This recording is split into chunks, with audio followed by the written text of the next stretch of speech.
Next topic is generation of alternating voltages and current. We can generate voltage by two methods. That is, an alternating voltage may be generated in two ways. That is, by rotating a coil at a constant angular velocity in a uniform magnetic field, or by rotating a magnetic field at a constant angular velocity within a stationary coil. That is, two chances are there.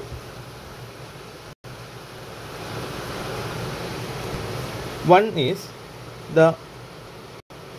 this is the electromagnet. This electromagnet produces stationary field. In between that, this current carrying coil or coil can be rotated. By rotating this, an EMF will change. EMF will induce since there will occur rate of change of flux in the conductor. Okay. In another ways, we can say that this magnetic field is rotating. That is, the rotor will be of magnet, and conductors are placed in the slots of the stator. I think you know that alternator has two parts. One is rotor and another one is stator. So I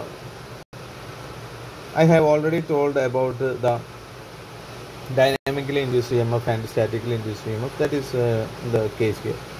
So we can say that in either case the generator voltage will be a sinusoidal waveform since it is rotating in the 360-degree electrical radian. The magnitude of generated voltage will depend upon the number of turns of the coil, strength of the magnetic field, and the speed of the rotation. Next, equation of an alternating voltage and current. As we all know that in a DC there is a constant value, say V is equal to 9 volt.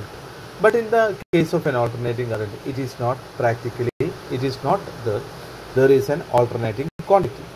So consider a rectangular coil of n turns rotating in anti-clockwise direction with an angular velocity of omega radian per second in a uniform magnetic field as shown in the figure. Here, in the next figure, we can see that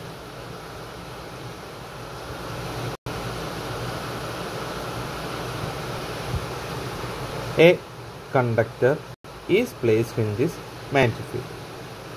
Okay. At this time, the flux is maximum, that is phi max. That is, this conductor is staying in the OX axis. Then, when we rotate this conductor in anti-clockwise direction in t seconds, assume that the position shown in figure 2, the conductor is staying like this. From that, we can see that this phi max can be resolved into two components. One is along the conductor, that is phi max sin omega t, and one is perpendicular to the conductor, that is phi max cos omega t. This component phi max cos omega t is perpendicular to the plane of the coil. This component induces an EMF in the coil. This is the component that induces an EMF in the coil. Okay. Therefore, flux linkages of coil, we know that it is number of turns into flux linking. Number of turn is n number of turns. Flux linking is phi max cos omega t. It is shown here. Okay. Then we need to know what will be the value for V. According to Faraday's law of electromagnetic induction, we know that the EMF induced in a coil is equal to the rate of change of flux linkages of the coil. Hence, the EMF V at the considered instant is given by V is equal to minus d by dt of flux phi. That is, what is flux? N phi max cos omega t. Then differentiate these values. That will be V is equal to minus n phi max omega minus n omega t. Minus and minus has cancelled, n phi max omega sin omega t.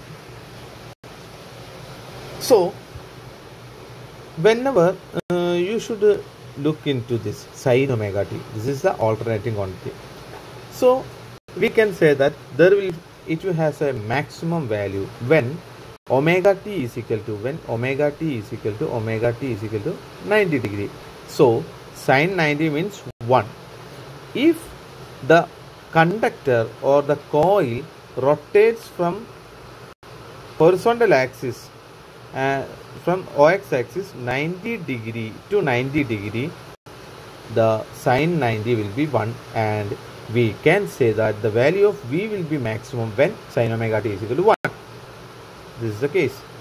That is when coil has turned through 90 degree in anti-clockwise direction from the reference. So we can say that V is equal to N phi max omega. Okay, this is the maximum voltage. So it can be named as Vm is equal to N phi max omega, or Vm is equal to maximum voltage.